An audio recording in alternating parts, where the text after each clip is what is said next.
Hello friends, welcome back to my channel. मैं हूं आपकी फ्रेंड वर्षा। आज की इस वीडियो में हम बात करेंगे बीएड एंट्रेंस एग्जाम के जीके के प्रैक्टिस सेट की। स्टार्ट करते हैं वीडियो को। आपको वीडियो पसंद आए तो वीडियो को लाइक कीजिए, फ्रेंड्स के साथ शेयर कीजिए और किसी भी तरह की कोई भी क्वेरी हो तो प्लीज़ ज़रूर बता सकते हैं। आप टेलीग्राम ग्रुप को भी ज्वाइन कर सकते हैं और अपनी क्वेरी को वहाँ भी पूछ सकते हैं। स्टार्ट करते हैं क्वेश्चन को। देखिए, यहाँ पे क्वेश्चन हमने हिंदी इंग्लिश दोनों में लिए हैं तो आपको आसानी होगी पढ़ने में। फर्स्ट है, निम्नलिखित में से किस गवर्नर जनरल को भारतीय प्रेस का मुक्तिदाता कहा जाता है? तो आपको बताना है भारतीय प्रेस का मुक्तिदाता किस गवर्नर जनरल को कहा गया है। Lord William Bentinck, sir Charles Metcalfe, Lord Auckland या फिर लॉर्ड एलन बोरे? बताइए।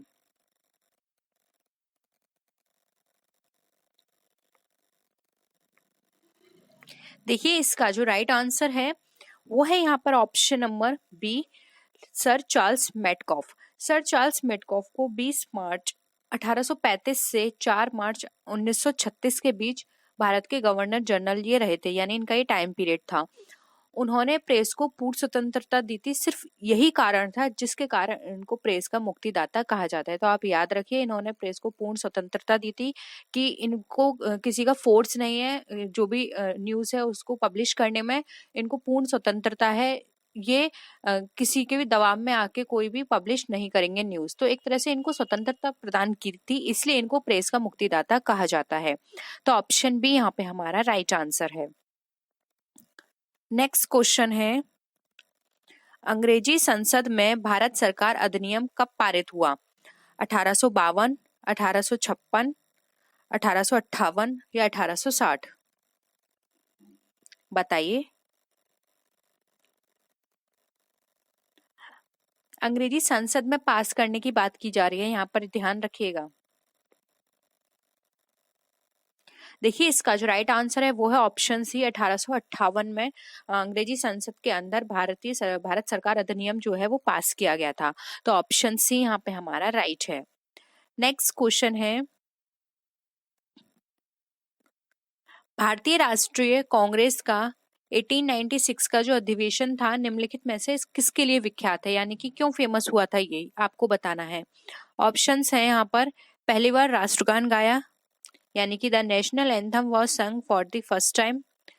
पहली बार राष्ट्रीय गीत गाया, पहली बार तिरंगा लहराया गया या फिर इनमें से कोई नहीं? बताइए।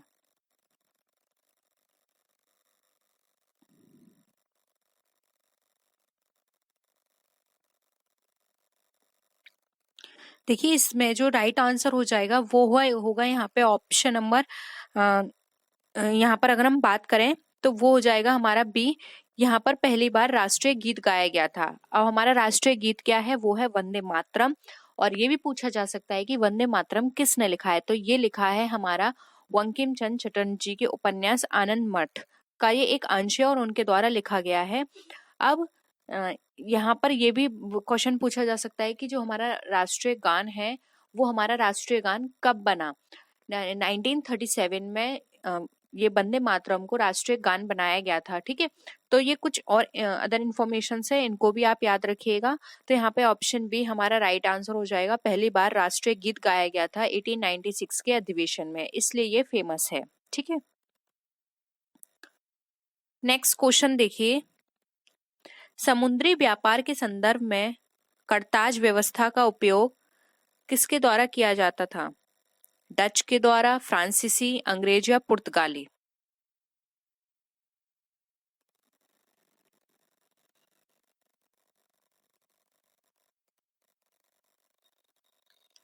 देखिए, राइट आंसर है इसका ऑप्शन डी, पुर्तगाली द्वारा। और ये करताज व्यवस्था किससे संबंधित है? तो ये समुद्री व्यापार जब किया जाता था तो उसके व्यापार लाइसेंस से संबंधित है। 20वीं शताब्दी ने अंग्रेजों ने भी नेवी सल्ट नामक व्यवस्था शुरू की थी, यानी पुर्तगाली जब समुद्री व्यापार करते थे तो उनको करताज की व्यवस्था वहां पे उन्हें करनी होती थी, जिसका मतलब है व्यापार लाइसेंस है, यानी उनके पास ये लाइसेंस है कि वो समुद्र से व्यापार कर सकते हैं। ठीक है, तो यहाँ पे ऑप्शन डी हमारा राइट आंसर हो जाएगा। नेक्स्ट क्वेश्चन देखिए, सुरेंद्र नाथ बनर्जी के बारे में निम्नलिखित में से कौन सा कथन सही नहीं है? आपको ये बताना है सुरेंद्र नाथ बनर्जी के द्वारा। वे इंडियन नेशनल एसोसिएशन के सह संस्थापक थे। वे कलकत्ता के रिपन कॉलेज के संस्थापक थे। उन्हें राष्ट्रीय चेतना के कॉन्सेप्ट के लिए जाना जाता है। या फिर डी ऑप्शन है, उन्होंने आनंद मोहन बोस के साथ मिलकर साधारण ब्रह्मो समाज की स्थापना की। बताइए किस लिए ये फेमस है।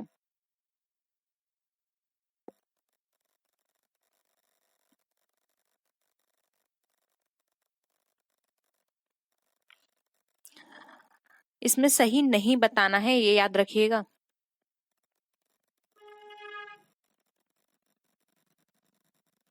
देखिए, अगर हम बात करें यहाँ पे वे इंडियन नेशनल एसोसिएशन के संस्थापक थे, तो ये तो बिल्कुल सही है। वे कलकत्ता के रिपन कॉलेज के संस्थापक थे, ये भी सही है। उन्होंने राष्ट्रीय चेतना के कॉन्सेप्ट के लिए जाना जाता है, ये भी सही है। तो ये तीन तो सही है, लेकिन फोर्थ ऑप्शन जो है कि आनंद मोहन के साथ मिलकर साधारण ब्रह्मो समाज की स्थापना की थी, ये गलत है। तो ऑप्शन यहाँ पे हमारा डी ए राइट आंसर हो जाएगा।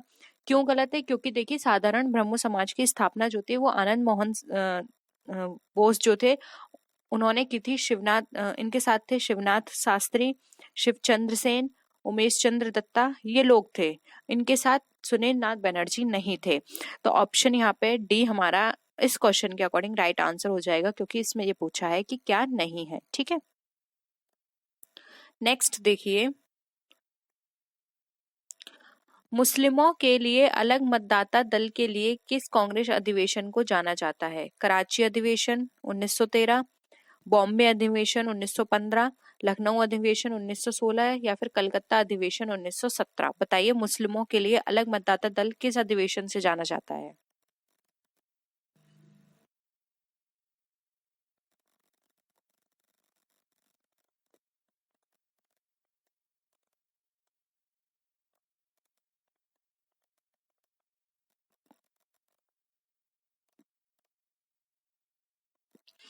देखिए, अगर हम यहाँ पर मुस्लिमों के लिए अलग मतदाता दल की बात करें, तो ये हुआ था हमारा लखनऊ अधिवेशन 1916 में। इसमें जो हमारा कांग्रेस का जो अधिवेशन थे वो दो पार्ट में डिवाइड हो गए थे, गरम दल और नरम दल। ठीक है, तो यहाँ पर ये दो पार्ट में डिवाइड होने के कारण यहाँ पे अलग अलग मतदाता दल की व्यवस्था की गई थी।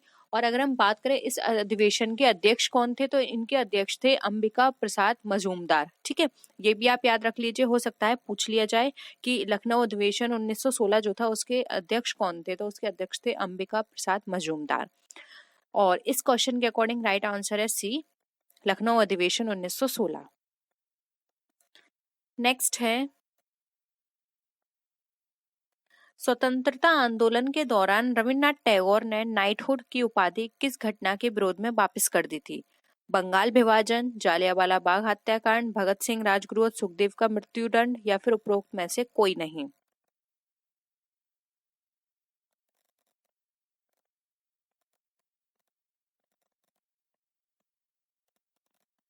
ये दोनों ही हिंदी में आ गए हैं, मैं इसको आपको करेक्ट कर दूंगी। ठीक है, ये काट दीजिएगा, ये इंग्लिश में नहीं है। देखते हैं इससे पहले, ये सही है, ये हिंदी में दोनों आ गए हैं।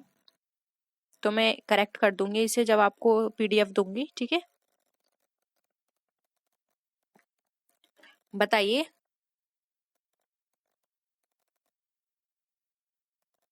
देखिए, इसका जो राइट आंसर हो जाएगा कि स्वतंत्रता आंदोलन के दौरान रविन्द्रनाथ टैगोर ने नाइटहुड की उपाधि किस घटना के विरोध में वापस करी थी, तो वो था जालियांवाला बाग हत्याकांड। आप सबको पता होगा कि जालियांवाला बाग हत्याकांड कब हुआ था, क्योंकि इसकी डेट भी एग्जाम में पूछी जाती है। तो आप नोट कर लीजिए, 13 अप्रैल 1919 में हुआ था ये हत्याकांड।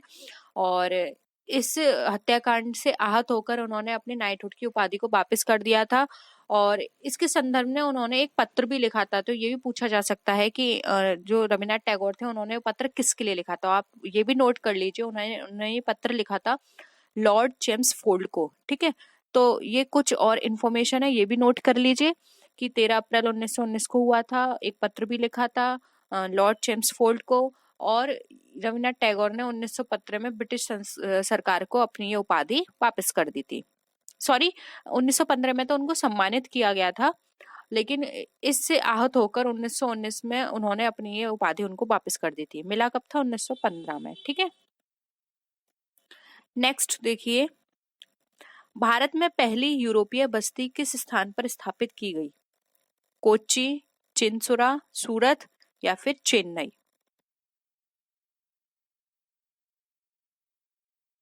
बताइए, जो पहली यूरोपियन बस्ती थी वो कहाँ पर स्टैब्लिश की गई?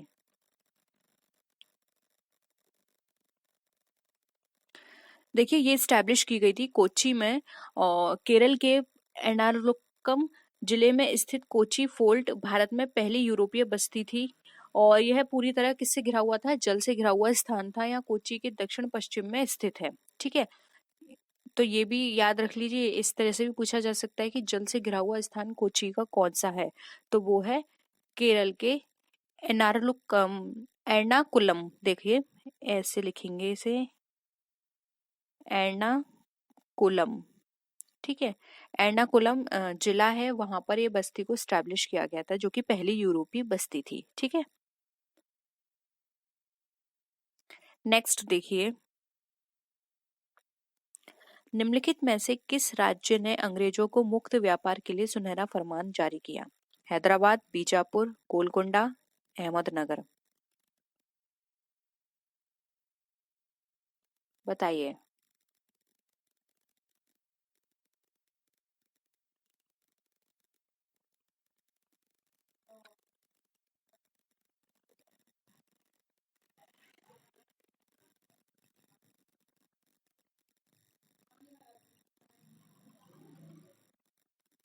देखिए, अंग्रेजों ने जो मुक्त व्यापार के लिए जो सुनहरा फरमान जारी किया था, वो जारी किया था उन्होंने गोलकुंडा से। अगर हम टाइम पीरियड की बात करें तो 1632 में अंग्रेजों को गोलकुंडा का साथ मुक्त व्यापार करने का सुनहरा फरमान प्राप्त हुआ था। इसके लिए उनको 500 पैगोडा प्रतिवर्ष भी उनको शुल्क दिया गया था। पैगोडा उस टाइम का कोई मेजरमेंट था। ठीक है, तो आप ऐसे याद रख लीजिए कि 500 रुपए शुल्क था उस टाइम का प्रतिवर्ष, यानी कि पर एनम। ठीक है, तो ये था हमारा ऑप्शन सी, गोलकुंडा से। नेक्स्ट है, सलवाई की संधि किस युद्ध से संबंधित है? प्रथम आंग्ल मैसूर युद्ध, प्रथम आंग्ल मराठा युद्ध, द्वितीय आंग्ल मराठा युद्ध, या फिर द्वितीय आंग्ल मैसूर युद्ध। बताइए।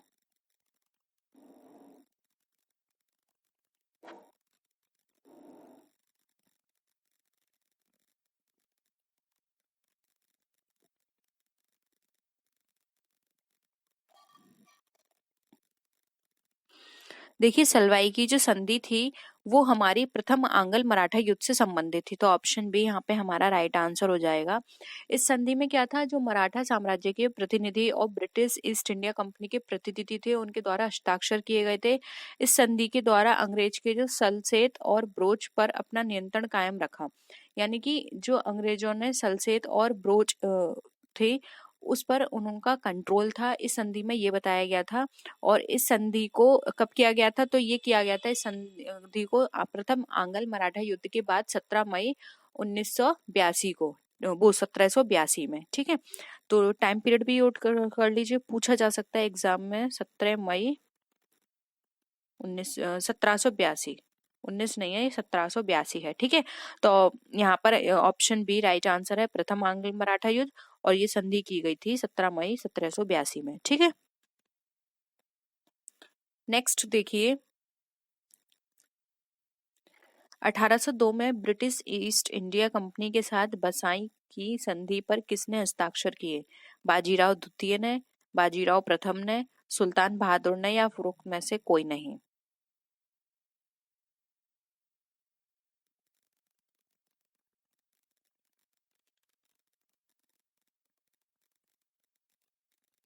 देखिए, बसई की जो संधि है, इस पर जो हस्ताक्षर किए गए थे वो किए गए थे बाजीराव द्वितीय के द्वारा। और ये संधि पर हस्ताक्षर हुए थे 31 दिसंबर 1802 में। ठीक है, ये भी आप नोट कर लीजिए। और बसई की संधि पर बाजीराव द्वितीय के हस्ताक्षर थे ब्रिटिश कंपनी के साथ। नेक्स्ट देखिए, भारत में सहायक गठबंधन किसने शुरू किया? लॉर्ड क्लाइव, लॉर्ड वे लॉर्ड वेल्ले, लॉर्ड कनिंगम, लॉर्ड कैनिंग। बताइए।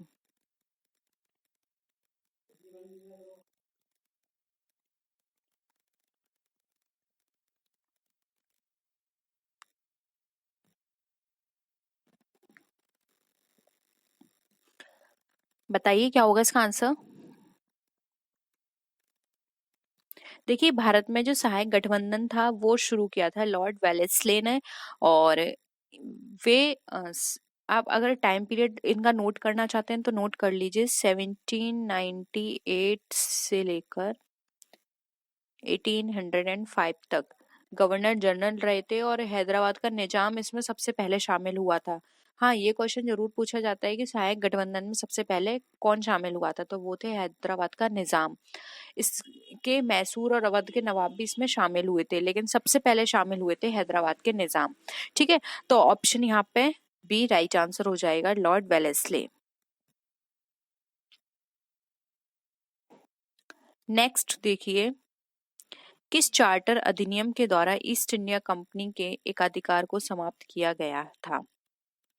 चार्टर अधिनियम 1793, चार्टर अधिनियम 1813, चार्टर अधिनियम 1833 या फिर चार्टर अधिनियम 1853, बताइए।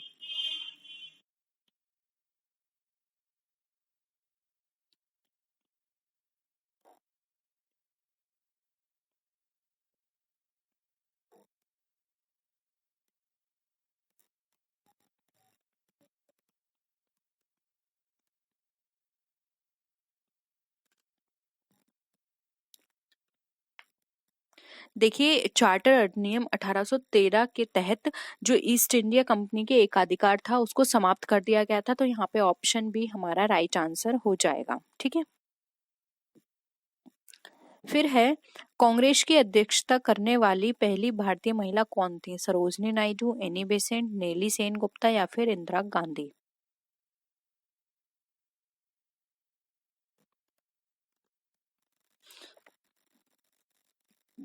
बताइए क्या होगा आंसर। देखिए, कांग्रेस की अध्यक्षता सबसे पहले की थी सरोजनी नायडू में, और इन्होंने कब की थी तो ये भी नोट कर लीजिए, 1925 का जो कानपुर अधिवेशन हुआ था उसमें की थी इन्होंने, उसकी अध्यक्ष बनी थी।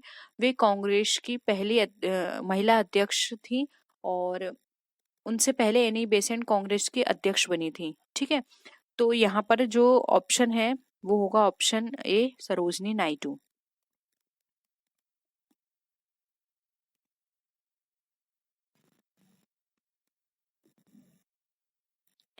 नेक्स्ट है, All India Trade Union Congress की स्थापना में किसने महत्वपूर्ण भूमिका निभाई? वसव सिंह, सुधोब बनर्जी, लाला लाजपत राय या फिर अशोक मेहता? बताइए। ऑल इंडिया ट्रेड यूनियन की यहाँ पे बात हो रही है।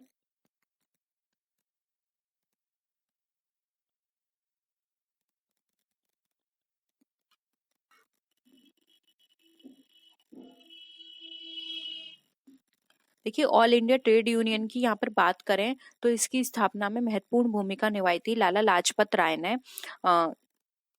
ये जो all India Trade Union Congress थी वो भारत के सबसे पुराने व्यापार संगठनों में से एक है, और इसकी स्थापना आप नोट कर लीजिए, इसकी स्थापना हुई थी 31 अक्टूबर 1920 को बॉम्बे में लाला लाजपत राय ने की थी, और बाद में यह संगठन भारतीय कम्युनिस्ट पार्टी से जुड़ गया। तो ये भी पूछा जा सकता है कि all India Trade Union Congress जो था वो बाद में किस पार्टी से जुड़ा, तो वो जुड़ा था भारतीय कम्युनिस्ट पार्टी से। ठीक है, तो यहाँ पे इसके according option C right answer है, लाला लाजपत राय। नेक्स्ट है जो कि बहुत ही इंपॉर्टेंट क्वेश्चन है, दूसरा गोलमेज सम्मेलन कब हुआ? आपको प्रथम, द्वितीय, तृतीय तीनों गोलमेज सम्मेलन आपको पता होने चाहिए। टाइम देखिए इसका, 17 नवंबर 1932, 12 नवंबर 1930, 7 सितंबर 1931, 7 सितंबर 1932, बताइए।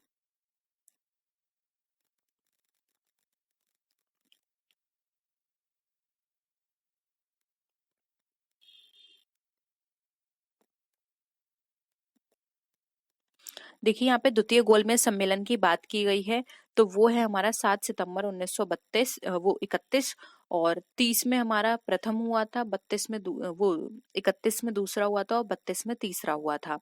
तो यहाँ पे दूसरे की बात की गई है, तो वो है 7 सितंबर 1931। ऑप्शन सी यहाँ पे हमारा राइट आंसर है। नेक्स्ट है, स्वतंत्रता आंदोलन के दौरान केसरी नामक समाचार पत्र किसने शुरू किया था? सुभाष चंद्र बोस ने, बाल गंगाधर तिलक ने, मोहम्मद अली जिन्ना ने, या फिर लाला लाजपत राय ने?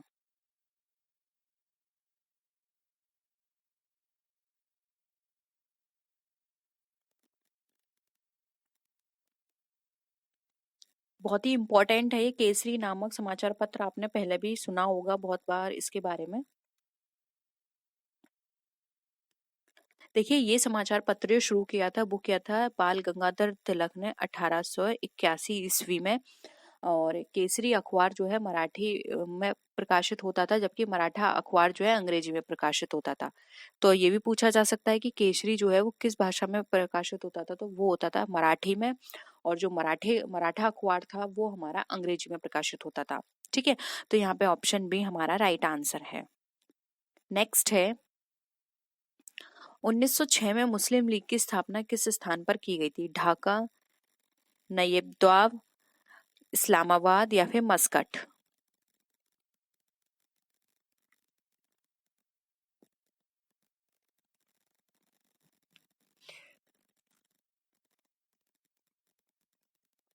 देखिए, 1906 में मुस्लिम लीग की स्थापना जो हुई थी वो हुई थी ढाका में। और यह अलीगढ़ आंदोलन से उभर कर आई थी।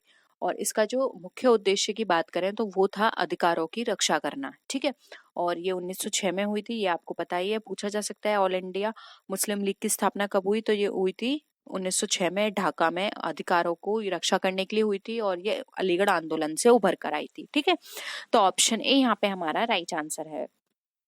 अगर आपको क्वेश्चंस अच्छे लग रहे हैं, वीडियो पसंद आ रही है, तो प्लीज वीडियो को लाइक करना मत भूलिएगा। नेक्स्ट है, 1924 से 25 के वैकोम सत्याग्रह में किसने महत्वपूर्ण भूमिका निभाई? टी के माधवन, मूलूर एस पद्मनाभ पनिक्कर, बलराम वर्मा, या फिर के केलाप्पन?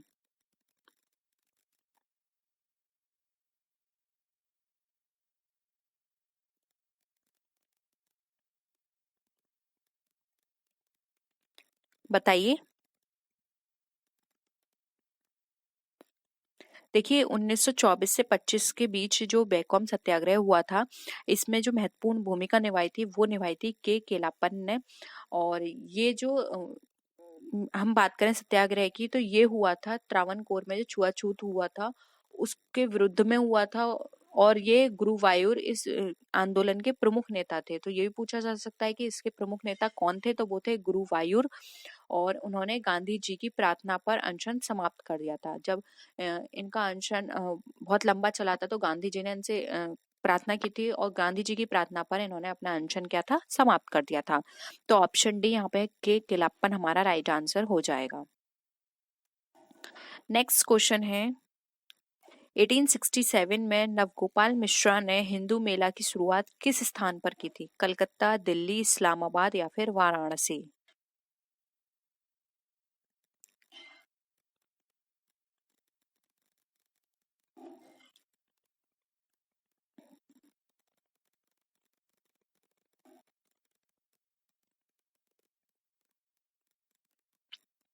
देखिए, अगर हम बात करें हिंदू मेला की, जो कि 1867 में हुआ था, नवगोपाल मिश्रा ने किया था, और इसकी स्थापना की गई थी कलकत्ता में।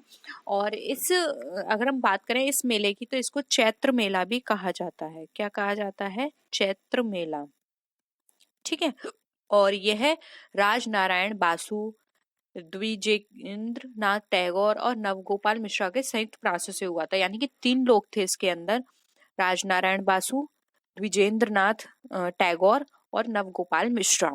और कहाँ हुआ था? ये हुआ था कलकत्ता में। ठीक है, तो आज के लिए इतना ही। होप आपको आज के क्वेश्चंस इंटरेस्टिंग लगे होंगे, वीडियो पसंद आया होगा। और किसी भी तरह की कोई भी क्वेरी हो, कमेंट सेक्शन में बता सकते हैं।